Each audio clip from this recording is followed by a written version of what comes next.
Beneath the gilded halls of Buckingham Palace, and the banners fluttering over forts across distant continents, lies a story of ambition, strategy, and cunning that few truly understand. The British monarchy didn't simply inherit power, it built an empire that stretched across a quarter of the globe, weaving together diplomacy, war, trade, and family alliances. From the windswept coasts of England to the bustling ports of India, Caribbean plantations, and African colonies, the Crown's influence penetrated every corner of the known world. Naval fleets, trading companies, and shrewd monarchs collaborated behind the scenes, shaping history in ways unseen but deeply felt. This is the untold story of how kings and queens turned Britain into a global powerhouse, commanding loyalty, fear, and admiration from millions. CTA, watch this video to the end. Subscribe, and like to uncover the secret strategies that made the British monarchy the rulers of 1/4 of the world. The story begins. The British Empire was not born overnight. It was forged through centuries of careful planning, military strategy, and economic ingenuity. From the reign of Elizabeth I to Queen Victoria, monarchs pursued expansionist policies that transformed a small island nation into the largest empire the world had ever seen. Behind every colony, fort, and trading post were the hidden forces of royal influence. Advisors who orchestrated diplomacy, naval commanders who controlled the seas, and monarchs who understood that power depended on vision as much as force. Expansion began with the ambition of Elizabethan England. Under Elizabeth I, England cultivated alliances, privateers, and early trading ventures, laying the foundations for global influence. Adventurers such as Sir Francis Drake navigated treacherous waters, claiming territories and establishing early trade networks. The Crown recognized the importance of maritime dominance, and naval power became the backbone of imperial expansion. Elizabeth's reign showed that the monarchy could project influence far beyond its borders, combining strategic audacity with diplomacy, religion, and commerce. Naval dominance was more than military strength, it was the engine of trade, conquest, and protection. The British Navy patrolled oceans, safeguarded merchant ships, and projected power into territories controlled by rival European powers. Monarchs understood that controlling the seas meant controlling the empire. Forts, ports, and fleets created a network of security and influence that allowed Britain to trade, negotiate, and enforce its will across continents. From the Caribbean sugar islands to the Indian subcontinent, naval power secured the Crown's supremacy. Trading companies became essential tools for expansion. The East India Company, chartered under royal authority, exemplified the Crown's approach, combining private initiative with state oversight. These companies acted as instruments of commerce, diplomacy, and military power, creating networks that enriched both the monarchy and the nation. They allowed the Crown to project authority without committing royal armies to every corner of the world. Advisors, governors, and company officials were critical intermediaries, executing the Crown's vision while expanding wealth and influence. Monarchs carefully cultivated public perception at home and abroad. Every victory, treaty, and voyage was framed to reinforce the image of Britain as a rising global power. Celebrations, public proclamations, and symbols of royal authority projected an aura of inevitability, that the British Crown was destined to rule, influence, and shape the world. Expansion was not just territorial, it was cultural, economic, and psychological, securing loyalty among subjects and respect from rivals. By the 18th century, these strategies coalesced into a coherent imperial policy. Successive monarchs, from George I to George III, relied on hidden networks of advisors, military leaders, and trading officials to consolidate control, defend territories, and expand influence. Colonies in North America, India, the Caribbean, and Africa became jewels. In the Crown's growing empire, every colony was governed through a combination of diplomacy, economic incentives, and military enforcement, ensuring that the monarchy remained both distant and omnipresent. Naval supremacy and the engines of empire. The British Empire's rise depended on the mastery of the seas. The monarchy understood early that command of the oceans was the key to global dominance. During the 17th and 18th centuries, fleets of warships patrolled the Atlantic, Indian, and Pacific Oceans, securing trade routes, protecting colonies, and projecting power against rival European empires. Admirals like Sir Edward Hawke, Lord Nelson, and Sir Francis Drake became the hidden arms of the crown, translating royal ambition into naval victories that reshaped the balance of power. The Navy was more than a military force, it was the lifeblood of commerce, the guarantor of security, and a symbol of Britain's reach. Alongside naval power, trading companies acted as semi-autonomous agents of imperial expansion. The East India Company transformed India from a collection of princely states into a jewel of the British crown. Chartered under royal authority, it wielded armies, collected taxes, and negotiated treaties with local rulers, all while enriching the monarchy and shaping policy in London. Caribbean sugar plantations, North American fur trade, and African coastal posts similarly relied on companies operating under royal charter, extending the crown's influence far beyond Europe. Expansion strategies were deliberate and multi-layered. Monarchs combined military conquest, strategic marriages, economic incentives, and alliances with local rulers to secure new territories. In India, British officers married diplomacy with decisive military action, gradually converting trade posts into princely alliances, and eventually full governance. In North America, colonies grew through settlement, resource extraction, and strategic alliances with native populations. In Africa, coastal forts and trading posts served as hubs for commerce, diplomacy, and military projection. Royal involvement, though often invisible, was central. Monarchs like George III guided policy through advisors, ministers, and councils, ensuring that the crown retained ultimate authority while delegating operational control. Every victory, treaty, and trade agreement reflected a careful orchestration of advisors, financiers, generals, and merchants, working in tandem with the monarchy. This hidden network of influence allowed Britain to project power across continents while maintaining a coherent imperial vision. Naval dominance and trading companies also protected the empire against rivals. French, Dutch, and Spanish ambitions were consistently countered by British fleets patrolling key ports and trade routes. Privateers, sanctioned by the crown, harassed enemy ships while enriching the monarchy. Colonies became secure nodes in a global network, their wealth flowing to London, funding further expansion, and sustaining the monarchy's prestige. Public perception and domestic support were equally critical. Monarchs leveraged symbols of naval and commercial success to reinforce loyalty at home. Celebrations of victories, Naval, parades, and publicized trade successes created a narrative of inevitability, that Britain was destined to dominate. Expansion was not just military, it was cultural, political, and psychological, binding subjects across continents to the monarchy's authority. By the late 18th century, the crown's strategies had transformed Britain from a maritime nation into a global empire. Naval supremacy, combined with the strategic use of trading companies and careful orchestration of alliances, allowed the monarchy to extend influence over 1/4 of the world's population and territory. Every colony, every port, and every treaty reflected the invisible labor of royal advisors, commanders, and strategists who ensured that imperial ambition became reality. The British Empire's rise was thus not accidental. It was the product of long-term planning, institutional networks, and a monarchy that understood how to wield both power and perception. From the coasts of India to the Caribbean sugar islands, the crown's influence was omnipresent, yet carefully mediated through advisors, companies, and naval commanders' hidden forces that ensured the monarchy remained supreme without being everywhere in person. The empire at its zenith.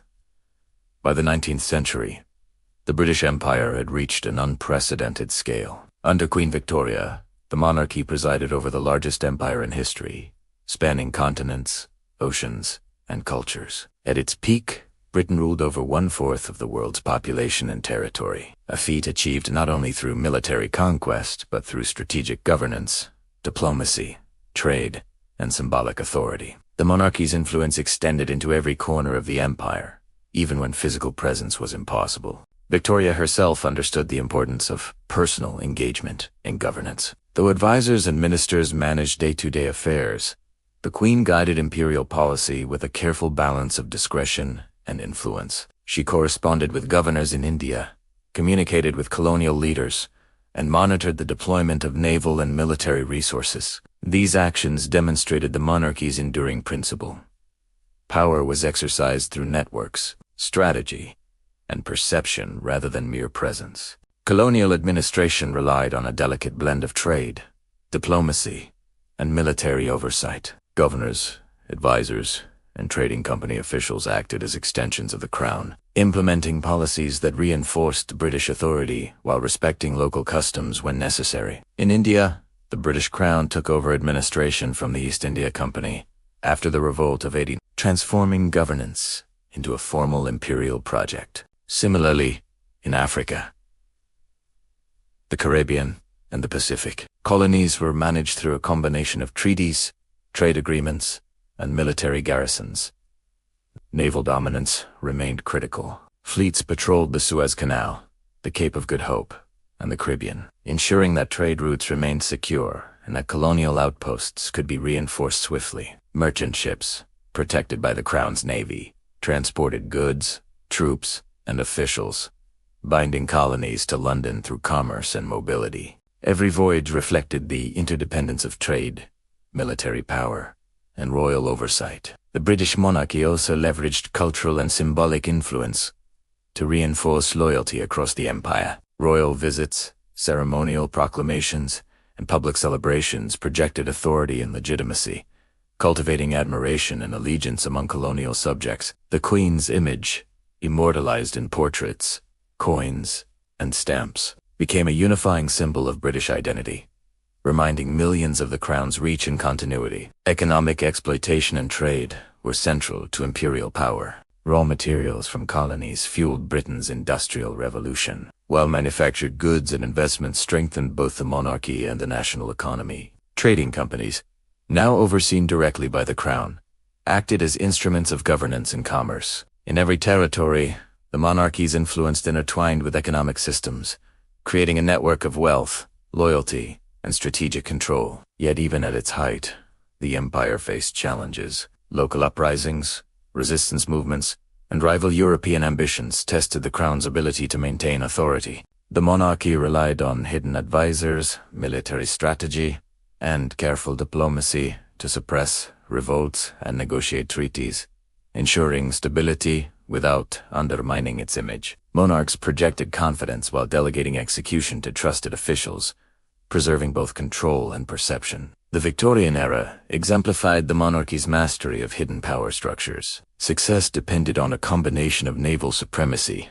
economic leverage, advisors' council, and public perception, coordinated to maintain authority across vast distances. Queen Victoria's reign demonstrated that the empire was not just a product of conquest, it was a carefully managed network of influence, diplomacy, and symbolism that allowed Britain to rule a quarter of the world. At the peak, the British monarchy had created a system in which authority, wealth, and loyalty were interconnected across continents. Every colony, every naval deployment, and every trade agreement reinforced the Crown's supremacy. By carefully orchestrating these networks, the monarchy ensured that Britain's dominance was both durable and adaptable, capable of surviving challenges and maintaining relevance for generations. The decline of the empire and the monarchy's adaptation by the early 20th century. Cracks began to appear in the vast edifice of the British Empire. The costs of maintaining global dominance, military campaigns, colonial administration,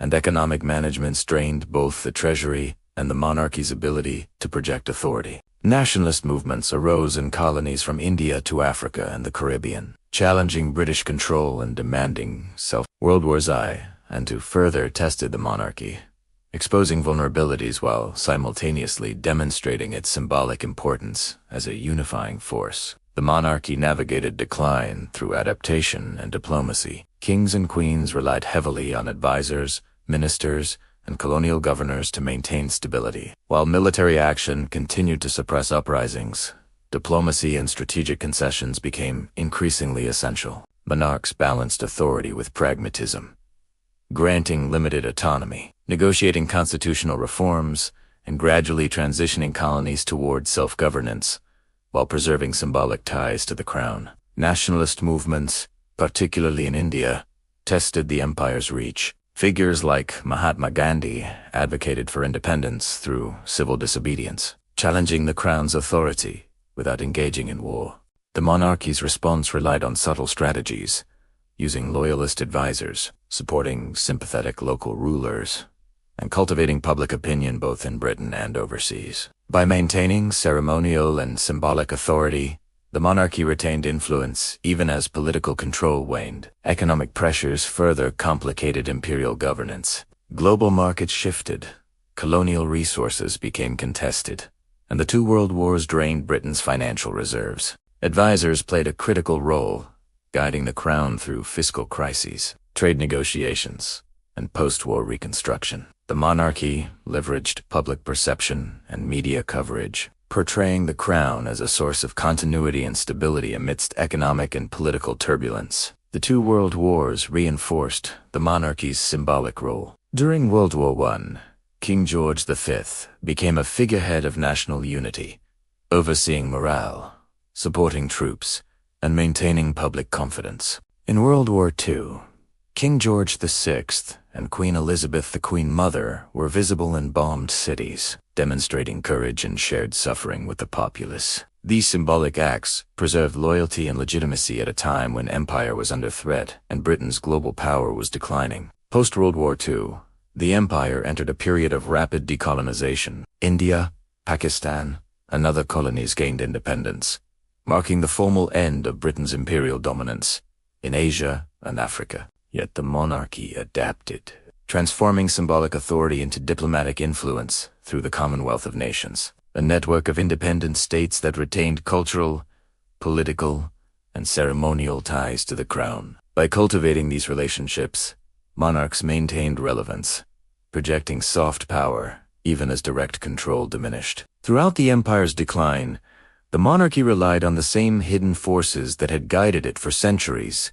advisors, councils, diplomatic networks, public perception, and symbolic authority. While the crown no longer governed a quarter of the world, it continued to shape international relations, national identity, and cultural continuity. Monarchs preserved influence by embracing adaptability, negotiating change, and maintaining the perception of stability and legitimacy. The downfall of the empire was not a failure of the monarchy itself. Instead, it demonstrated the crown's ability to survive and reinvent. The institution transitioned from ruling through conquest and administration to guiding through diplomacy, symbolism, and influence. The British royal family remained central to national identity, international prestige, and cultural continuity, ensuring that centuries of accumulated authority continued to resonate even as political control receded. The British Empire's decline revealed a profound truth.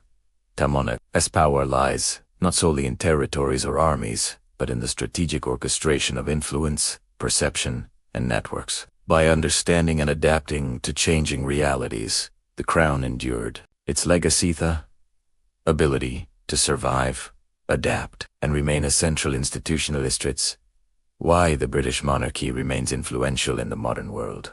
The modern monarchy and enduring influence in the 21st century. The British monarchy no longer governs an empire that spans the globe, yet its influence remains remarkable. The crown has transitioned from direct political control to symbolic authority, diplomacy, and cultural power. Queen Elizabeth II exemplified this transformation during her 7-decade reign, preserving the monarchy's relevance through visibility, adaptability, and engagement with the changing world. The monarchy now operates as a center of continuity and national identity. Royal visits, ceremonial events, and public engagements reinforce a sense of shared heritage and stability. Advisors, communications experts, and government liaisons carefully manage the crown's image, ensuring that public perception remains favorable. In a world dominated by media, the monarchy's influence is as much about storytelling and symbolism as it is about policy or ceremony. Soft power, the ability to influence through culture, diplomacy, and example has become a key tool. The British Crown continues to shape international relations through the Commonwealth of Nations, a voluntary network of 56 independent countries. Monarchs and representatives promote diplomacy, trade, and cooperation. Leveraging centuries-old relationships built during the empire's expansion, the monarchy's moral and symbolic authority allows it to remain a respected actor on the global stage, long after the direct rule of colonies ended. Even without territorial control, the monarchy retains influence through tradition, symbolism, and culture. Royal patronage supports charities, education, and the arts, fostering goodwill at home and abroad. Ceremonial events such as jubilees, coronations, and national celebrations create continuity with the past, connecting citizens to a long history of monarchy and empire. These acts reinforce loyalty, respect, and admiration, ensuring the crown's enduring relevance. The modern monarchy also embodies adaptation and resilience. It survives scrutiny, criticism, and societal change by evolving its role, shifting from rulers of land to guardians of tradition, diplomats, and symbols of unity. Monarchs, like Queen Elizabeth II, and now King Charles III, demonstrate that the crown's strength lies not in armies or colonies but in networks, advisors, public engagement, diplomacy, and the careful orchestration of perception. The legacy of the British monarchy is therefore multifaceted. Over centuries, kings and queens built an empire through naval dominance, trade, military conquest, and political alliances. They maintained control through hidden forces, advisors, royal councils, strategic marriages, and public perception. Even as the empire declined, the monarchy adapted, preserving influence through diplomacy, symbolism, and soft power. Today, the crown continues to wield authority, not by ruling territory, but by guiding culture, tradition, and international relationships. The story of the British monarchy is the story of resilience, adaptation, and enduring strategy. From Elizabeth I's daring naval expeditions to Queen Victoria's imperial vision, from the global conflicts of the 20th century to the ceremonial influence of today, the crown has navigated centuries of challenges while maintaining continuity. Its survival, influence, and prestige are a testament to the meticulous orchestration of power, the careful management of perception, and the unwavering commitment of monarchs and their networks. In the end, the monarchy's true empire is not measured in land or resources, but in its ability to endure, inspire, and shape history across generations. Even as the world changed, the British crown remained an emblem of authority, stability, and cultural influence, a legacy unmatched by any other institution in history. It is a story of ambition, strategy, and vision, proving that the monarchy's power has always extended far beyond what meets the eye.